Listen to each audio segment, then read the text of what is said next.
compreenda melhor o passado, o presente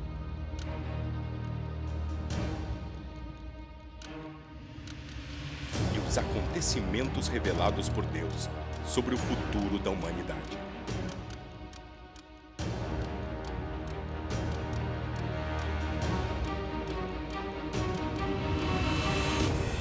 Ligados na palavra Profecias. Olá, boa noite. Bem-vindo você que está ligado na palavra juntamente conosco para o estudo de profecias que começamos na semana passada. Nessa noite nós vamos ver um assunto bastante especial, um estudo muito interessante. Vamos começar diretamente a profecia propriamente dita, mas antes nós vamos orar. Grandioso Deus e Pai, louvado seja o teu nome, Senhor, por mais uma vez no dia de hoje podermos estar diante da tua presença. Estamos aqui, Senhor, porque te amamos, porque queremos te conhecer melhor, queremos entender mais da tua palavra, dessa carta de amor que tu escrevestes para cada um de nós. Por isso, pedimos a ti, em nome de Jesus, que o Espírito Santo esteja conosco, com cada um desses teus queridos, Pai, que nos assiste através da internet.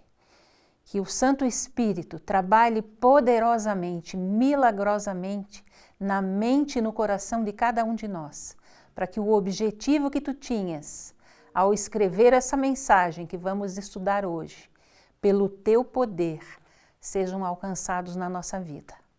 Vem estar conosco, nos cerca com os teus anjos, nos dá entendimento, nos dá aceitação da tua palavra e da tua vontade, em nome e por amor de Jesus. Amém, Senhor.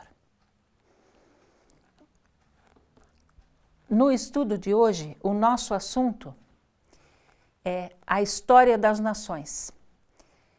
Nós vamos ver que Deus, de uma forma objetiva e bastante simples, como só Ele sabe ser, em toda a sua onisciência, em toda a sua presciência, nós vamos ver Deus nos contando a história do mundo, a história da civilização humana, em aproximadamente 9 versos, no capítulo 2 do livro de Daniel. Se você tem sua Bíblia aí, abra e você vai poder acompanhar conosco. Em Daniel 2:1, nós lemos o seguinte: no segundo ano do reinado de Nabucodonosor, teve este um sonho, o seu espírito se perturbou e passou-se-lhe o sono. Então a Bíblia nos diz que no segundo ano do reinado de Nabucodonosor, isso corresponde ao ano 603 a.C. Nesse ano, numa noite desse ano, Nabucodonosor estava profundamente preocupado com o futuro do seu reino de Babilônia, e ele com a segurança do reino, com a continuidade do seu império, e ele vai deitar, vai dormir, tem um sonho, e como acontece com muitos de nós, acontece com você, acontece comigo, às vezes a gente tem um sonho estranho, um sonho que nos assusta, e a gente acorda daquele sonho, né? E não consegue mais dormir, ou tem dificuldade para voltar a dormir. Foi isso que aconteceu com Nabucodonosor nessa noite. Ele então, como não conseguiu mais voltar ao seu descanso, ele nessa mesma noite, veja o que acontece no texto do capítulo 2, verso 2. Então o rei mandou chamar os magos, os astrólogos, os encantadores e os caldeus, para que declarassem ao rei os seus sonhos. E eles vieram e se apresentaram diante do rei. Veja, nessa mesma noite em que ele sonhou, acordou assustado, não conseguiu mais dormir, durante essa madrugada ele mandou chamar todos os magos do reino, todos os astrólogos, todos os adivinhos, todos aqueles que interpretavam sonhos, e ele pediu para que esses homens, ele não pediu só a interpretação do sonho, ele pediu para que esses homens contassem para ele o que ele tinha sonhado. E aí nós vemos a resposta desses magos, da classe que era considerada os conselheiros do rei. Em Daniel 2, 10 a 11, nós vemos o que eles responderam. Não há mortal sobre a terra que possa revelar o que o rei exige. A coisa que o rei exige é difícil, e ninguém há que a possa revelar diante do rei, a não ser os deuses, e estes não moram com os homens. Veja, toda vez que o rei chamava os seus conselheiros, esses magos, esses astrólogos, eles vinham muito eufóricos, porque normalmente eles eram recompensados depois de dar a interpretação do sonho para o rei. E o sonho, nesse período de Babilônia, no período da antiguidade, ele era muito valorizado. As pessoas achavam que todo sonho tinha uma mensagem dos seus deuses. E na maioria das vezes não é assim. Normalmente os sonhos são reflexo das nossas ocupações, das nossas preocupações, né? Mas naquela época, como hoje ainda acontece, muitos acreditam que em cada sonho Deus está mandando uma mensagem. Em cada sonho eles estão recebendo uma revelação. Mas na maioria das vezes não é assim. Deus pode falar através dos sonhos? Claro que sim. Mas Deus fala conosco principalmente através da sua palavra, da Bíblia. E Nabucodonosor, preocupado com essa situação, sabendo que tinha tido um sonho bastante importante, ele estava interessado em saber o significado, porque ele sabia que era uma coisa que ele não poderia deixar passar. Tinha realmente alguma mensagem naquele sonho, só que ele não lembrava. E ele chama essas pessoas para que eles contem o sonho e deem a interpretação. Obviamente que com a resposta que eles deram para o rei ficou tão indignado, porque Nabucodonosor, nesta altura da sua vida, ele tinha 20 e poucos anos, poucos anos a mais que Daniel, que era um jovem de aproximadamente 20 anos nessa época. Ele se sentiu enganado, ele se sentiu ludibriado nas interpretações que esses homens deram nos outros sonhos que ele havia tido anteriormente. Como é que eles não podiam, se eles falavam com os deuses, como é que os deuses não podiam contar o que o rei tinha sonhado? Se os deuses falavam com eles para dar a interpretação, podiam também contar o sonho, né? Ele ficou tão indignado nessa noite, ele ameaça essas pessoas e ele diz: se vocês me contarem o sonho, eu vou recompensar vocês. Agora, se vocês não fizerem isso, eu vou matar todos vocês. E ele assina nessa noite um decreto de morte. É muito importante você começar a assimilar tudo isso desde já. Veja, em Babilônia houve um decreto de morte. Babilônia, a cidade que se opunha a Jerusalém, a cidade de Deus.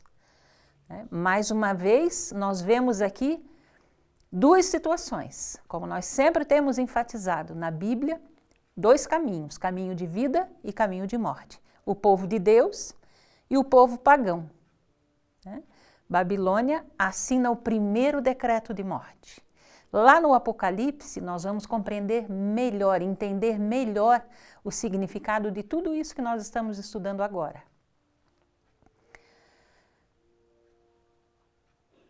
Deus, ou melhor dizendo, esse decreto de morte atingia Daniel. Daniel e os 3 amigos, Ananias, Misael, Azarias, atingia esses 3 amigos.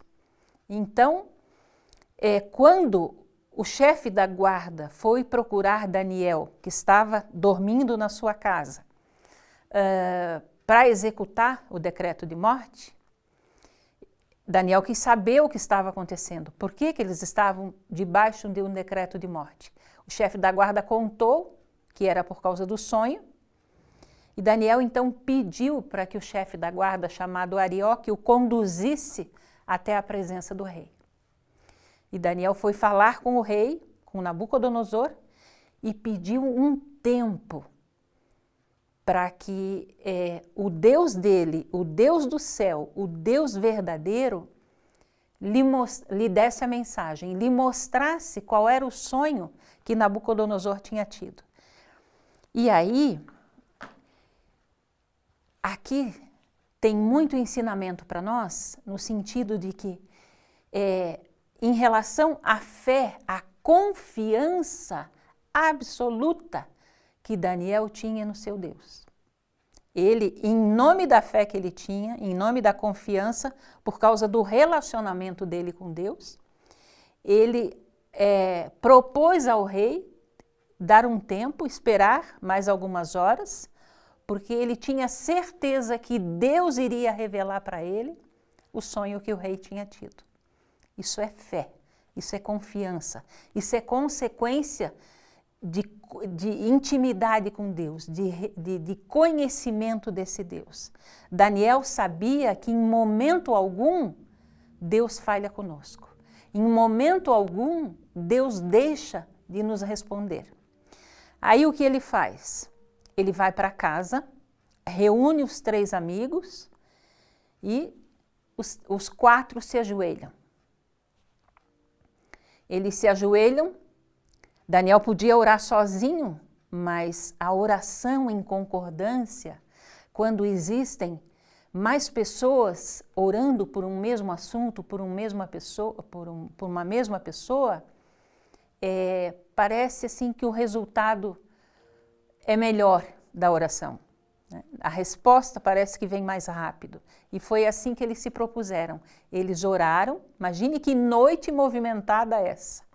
O rei sonhou, acordou, não lembrava do sonho, acordou angustiado, mandou chamar os conselheiros para que contassem o sonho e interpretassem. Eles disseram que não sabiam, não podiam fazer isso, só quem podia fazer eram os deuses, mas esses não moravam com os homens.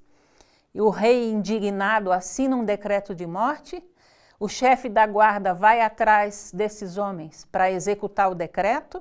Isso incluía Daniel e os 3 amigos. E Daniel vai falar com o rei, pede um tempo, volta para casa, tudo isso na mesma noite.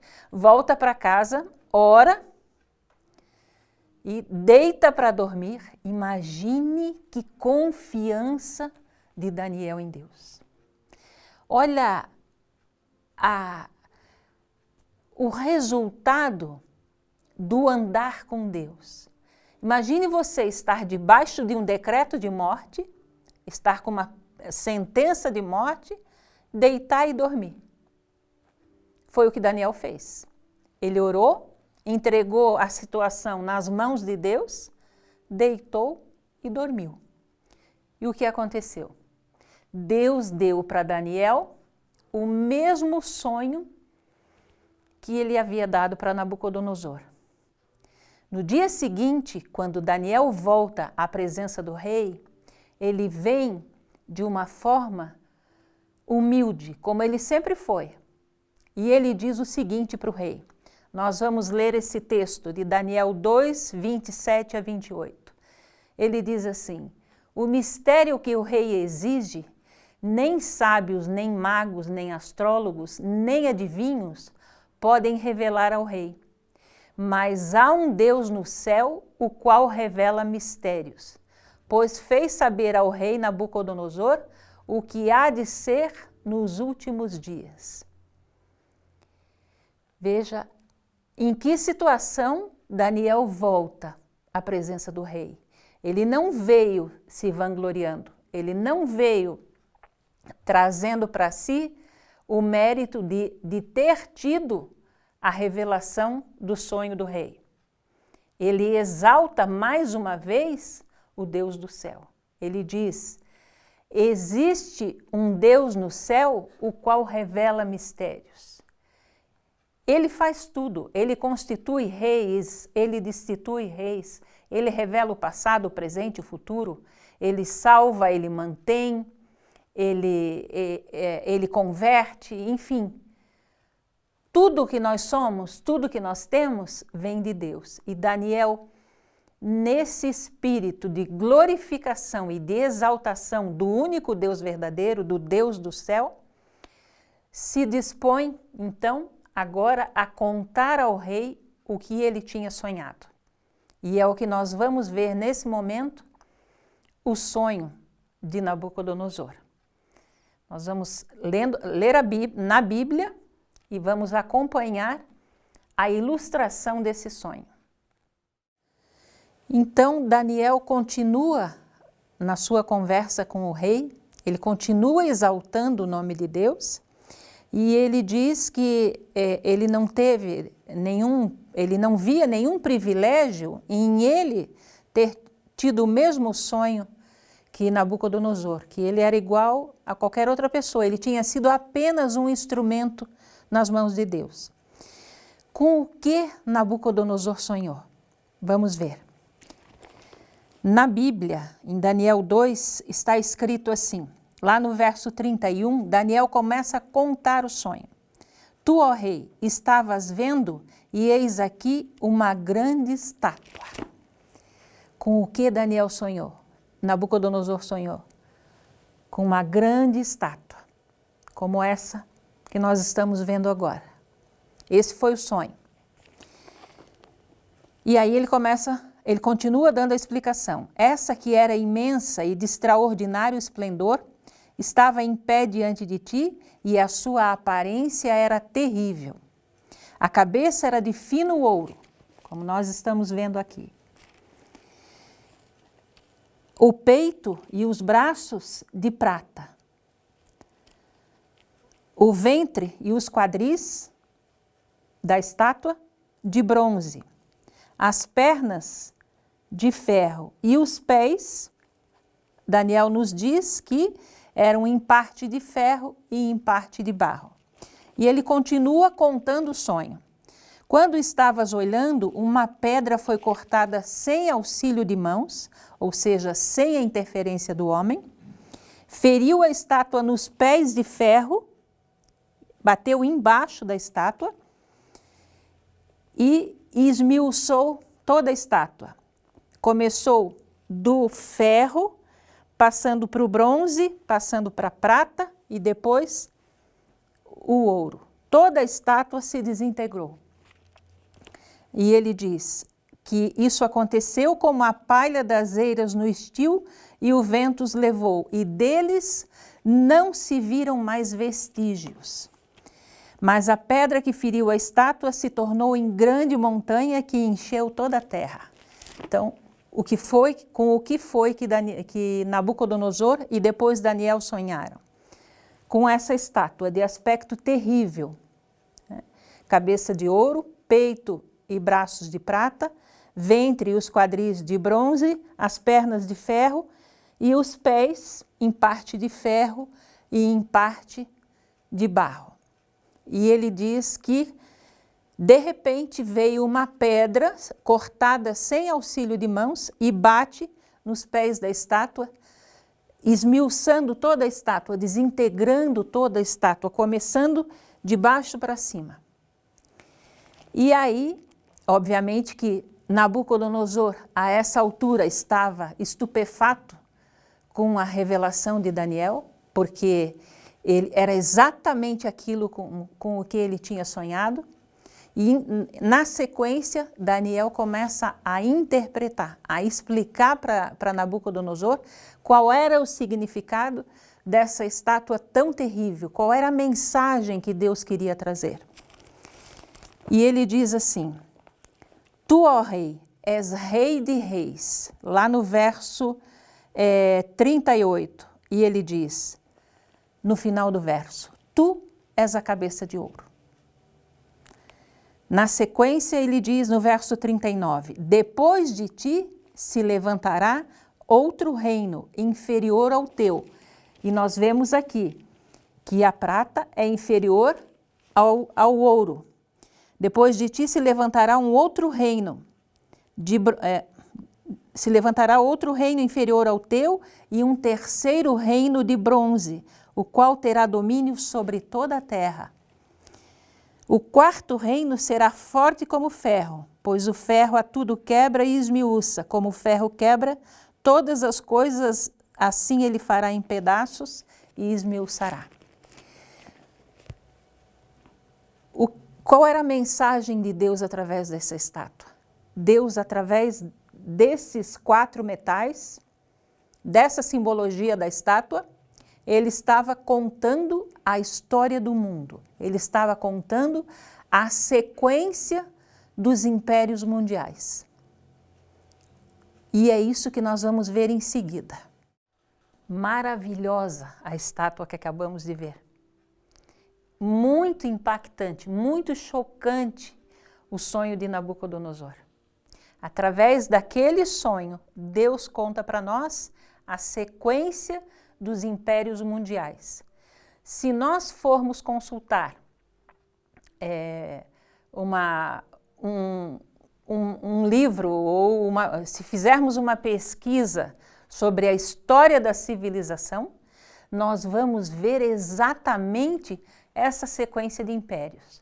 Nós vamos ver Babilônia sendo conquistada pela Medo-Pérsia, depois a Grécia conquistando esse segundo império, e o terceiro império grego é conquistado pelo Império Romano, que depois se desintegra. Então, nós vamos ver agora mais detalhadamente algumas informações sobre esses impérios, porque o melhor dessa profecia está no final dela. O que mais nos interessa está no final, está na conclusão. Nós só estamos vendo o que realmente aconteceu, porque ao comprovarmos que o passado confirma a profecia, nós podemos ter total certeza, certeza absoluta de que o que está faltando vai acontecer, vai se cumprir da mesma forma como os impérios mundiais anteriores se cumpriram. Então nós temos aqui Babilônia, que dominou o mundo de 606 a.C. a 538 a.C., a Cidade Dourada, é representada pela cabeça de ouro porque Babilônia tinha muito ouro, é denominada Cidade Dourada porque esse era o propósito de Nabucodonosor, fazer de Babilônia uma cidade de ouro. Só num templo de um dos principais deuses babilônios, deuses pagãos, a construção desse templo, eles usaram cerca de 25 mil quilos de ouro para fazer a estátua do deus pagão sentado num trono, madeiras de ouro, enfim, tábuas de ouro, né? Enfim, era muito rica, era uma cidade muito bem protegida pelos muros de cerca de 100 metros de altura, com 30 metros de espessura, tinha um perímetro de aproximadamente 96 quilômetros, né? 24 quilômetros de cada lado. Era uma cidade gigantesca para os padrões das cidades da época. Era uma cidade muito bem abastecida, eles podiam se fechar dentro dos muros e ficar ali meses sem ter necessidade de providenciar alimentos, porque eles tinham um armazenamento muito grande nesse sentido. Tudo isso fazia parte da segurança desse reino. E Nabucodonosor achava que Babilônia era inexpugnável. Só que na noite do dia 13 de outubro de 539 a.C., Ciro que acabara de conquistar a Média. O Ciro era o rei da Pérsia, ele conquistou a Média e juntamente com Dario, ele desviou o curso do rio que fazia parte da segurança de Babilônia, que cercava a Babilônia. Babilônia era cercada por 96 quilômetros de muros e de rios, né?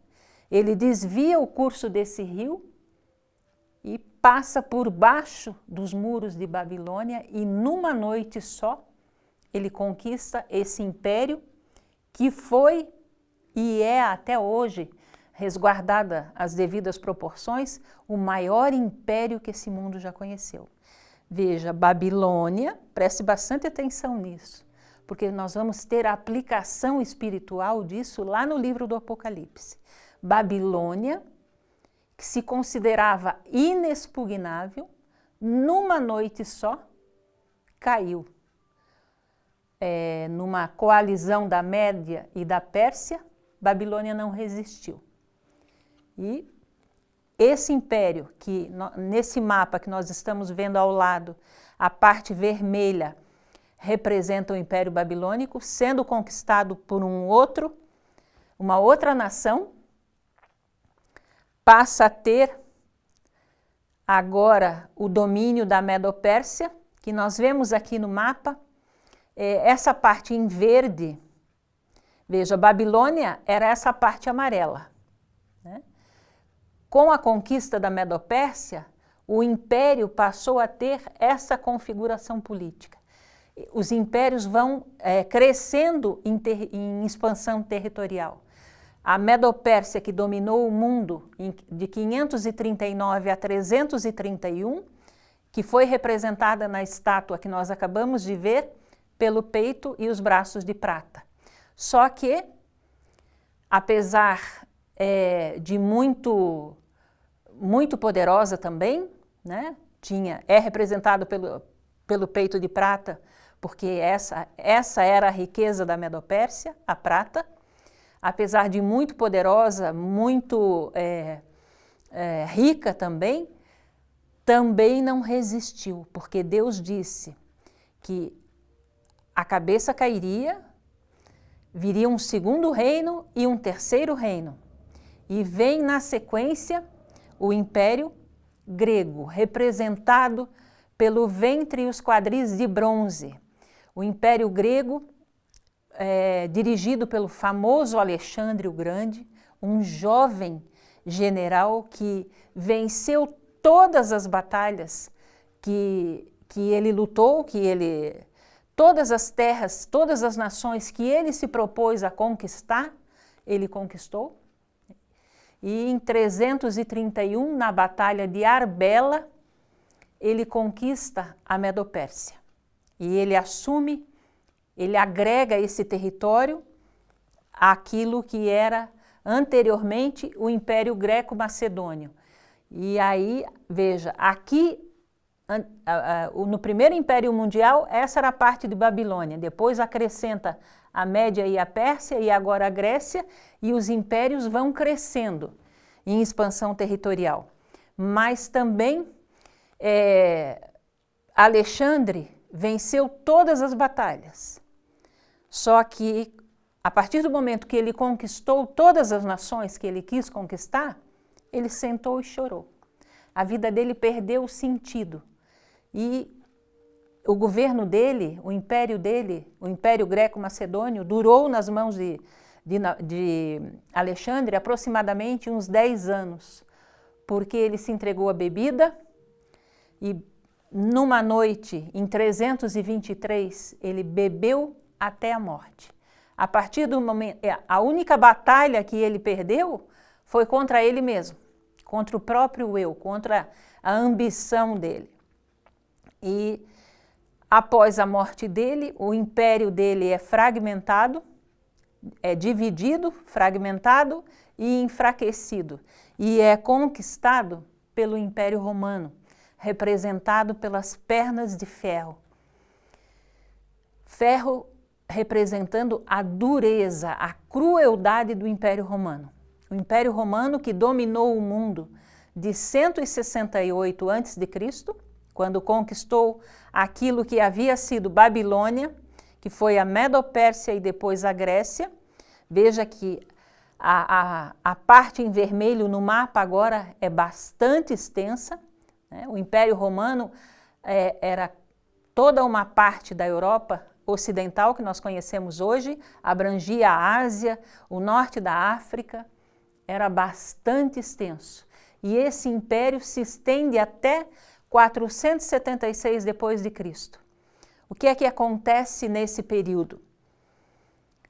Nós temos aí a Europa dividida. Como que esses impérios, Babilônia, Medo-Pérsia, Grécia e Roma, vieram a ser o que nós conhecemos hoje como sendo a Europa Ocidental e que foi representada pelos pés em parte de ferro, em parte de barro, porque muitos países da Europa Ocidental são muito fortes, muito ricos, e outros são fracos, sem quase nenhuma expressão mundial.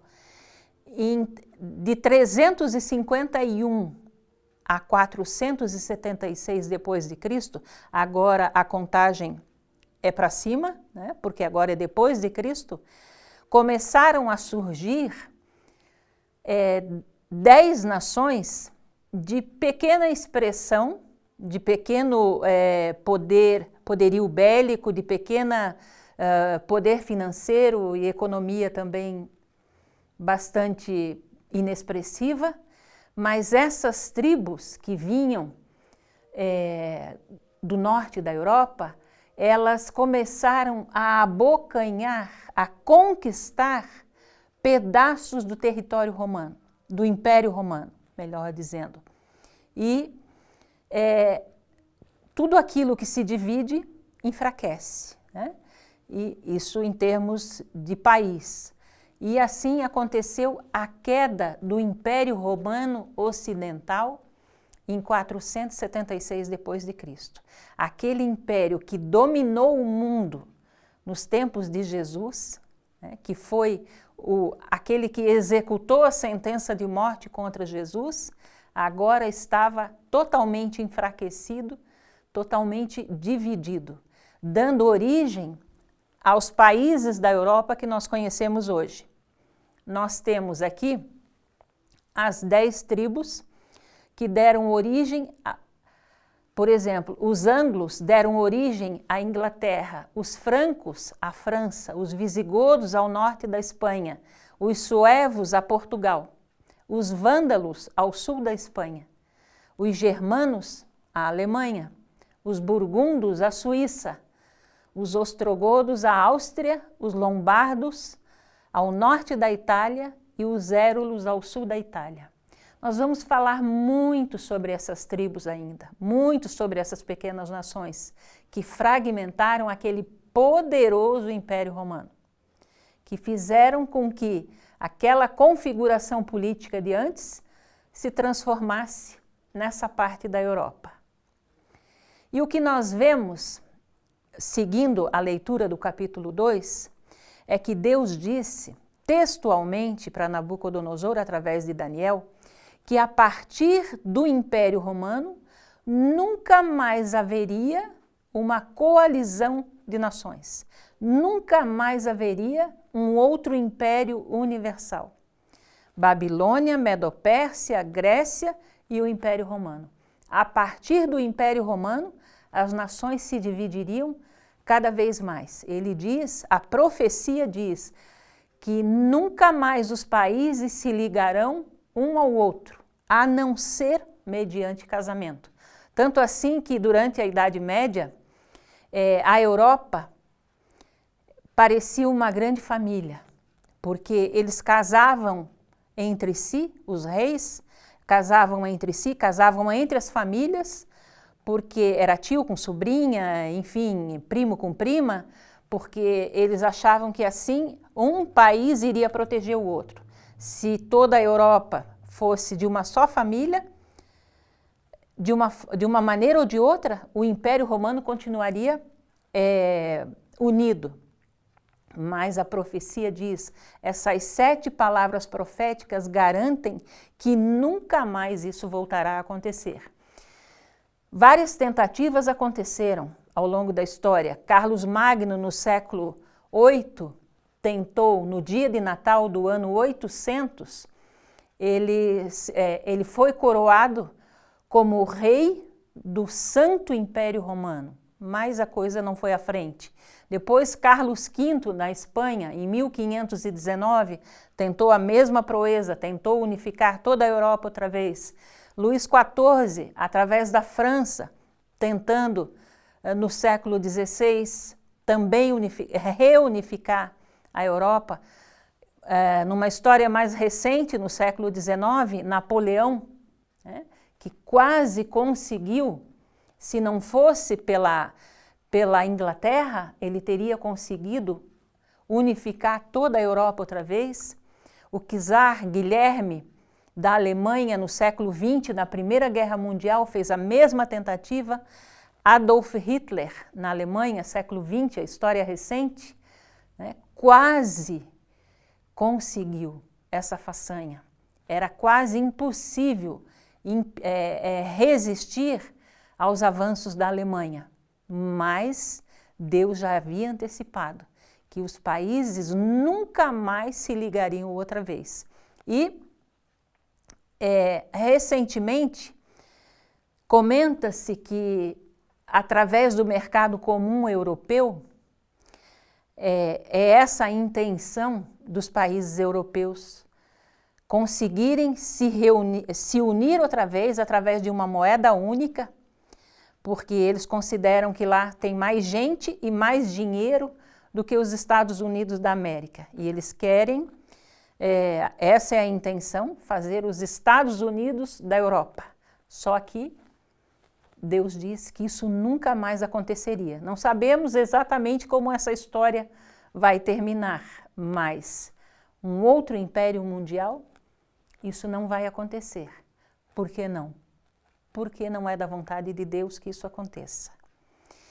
Então nós vimos, no desenrolar da profecia do capítulo 2, nós vimos a sequência dos impérios mundiais na ordem cronológica que Deus deu a visão para Daniel transmitir para Nabucodonosor. Tudo aconteceu rigorosamente na mesma ordem. A cabeça de ouro representando Babilônia, de 605 a 539, o peito de prata, a Medo-Pérsia, de 539 a 331, depois o ventre de bronze, a Grécia, por causa dos armamentos, das espadas de bronze, do capacete de bronze, do peitoral de bronze dos soldados gregos, dominaram o mundo de 331 a.C. a 168 a.C.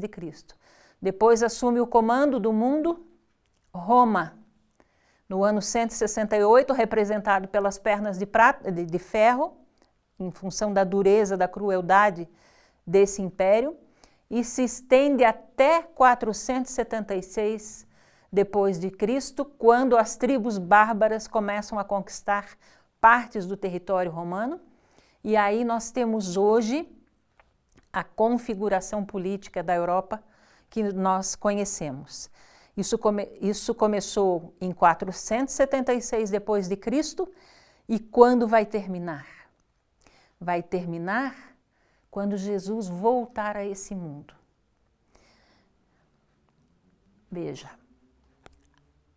aqui nós temos parte da Europa, da Ásia, mas estamos focados aqui na Europa Ocidental. Há mais de 1500 anos, nós estamos vivendo no período dos pés da estátua.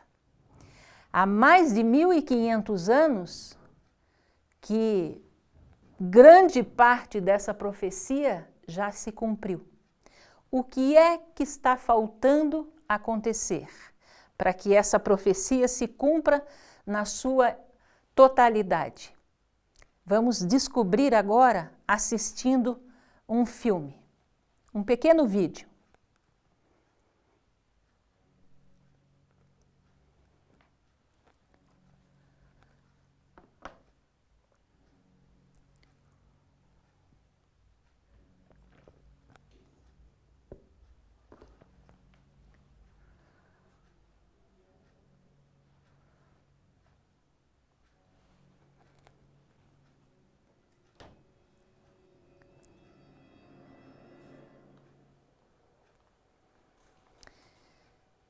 O que é a pedra que você viu caindo nos pés da estátua? A pedra cortada sem auxílio de mãos. Isso significa sem a interferência do homem. Nós vimos a expansão territorial dos impérios por causa de conquistas humanas. Por causa da ambição humana, os impérios foram crescendo, foram se fortalecendo. Mas agora, e isso não depende da interferência humana, a pedra cai nos pés da estátua. O que é essa pedra? A Bíblia está cheia de referências de Jesus como sendo a pedra angular, como sendo a rocha, a nossa fortaleza. Em duas passagens especialmente, é nos dito que a pedra é Jesus. Em 1 Coríntios 10:4 e Lucas 20, 17 a 18, se você abrir a sua Bíblia depois, você vai ver essa afirmação. O próprio Jesus se referia a ele como sendo a pedra angular. Ele é a nossa rocha, ele é a nossa fortaleza. Ele é aquele que dá sentido à nossa vida. Ele é aquele que nos transforma, que nos santifica e que nos salva e que está vindo aí. A pedra representa o estabelecimento do reino de Deus nessa terra. E quando Daniel contou essa história para Nabucodonosor, ele disse que a pedra iria cair nos pés da estátua, ia esmiuçar essa estátua, ou seja, todos os reinos desse mundo cairiam para que o reino de Deus seja estabelecido nesse mundo. E vai encher toda a terra e vai durar para sempre e sempre, porque Jesus vem nos buscar, como nós vimos no estudo do ano passado, da primeira temporada, Jesus vem nos buscar para nos levar para umas férias nesse céu que existe hoje. Férias de 1000 anos. E depois, então, desses 1000 anos, o que vai acontecer? Desce aqui nessa terra a Nova Jerusalém, a nossa morada eterna. Essa morada Deus está construindo para você e para mim há cerca de 6.000 anos. O livro de Hebreus nos diz que a Nova Jerusalém, o arquiteto e o construtor dessa cidade é o próprio Deus. Imagine o que Deus tem preparado para mim e para você. Se esse mundo em que ele fez em 6 dias ainda tem maravilhas, ainda tem muitas coisas boas, esse mundo resiste a 6.000 anos de pecado, imagine como vai ser o mundo que Deus está fazendo para você e para mim há 6.000 anos. Imagine os detalhes, imagine o cuidado, a ocupação de Deus em colocar nesse lugar tudo aquilo que possa contribuir para que a nossa felicidade seja constante e crescente. Veja, nós vimos nessa profecia que o mais importante não foi Nabucodonosor, não foi Daniel, mas sim o estabelecimento do reino de Deus aqui nesse mundo, representado pela pedra. Que nós possamos nos render diante desse Deus, que nós possamos nos reconsagrar a Ele a cada dia, buscar esse Deus a cada dia através da oração, através do estudo da palavra. Reserve 1 horinha por semana para acessar o site onde está o estudo do Ligados que você está acompanhando agora, para que você possa cada vez mais entender o plano desse Deus extraordinário para a sua vida, para que você possa se relacionar cada dia mais, cada vez mais com Ele, para crescer em graça, sabedoria e santidade diante dEle. Que Deus te abençoe. Vamos orar? Pai querido, Deus amado, Deus bendito, tem misericórdia de nós, Pai Santo. Tu és um Deus que desde os tempos da eternidade,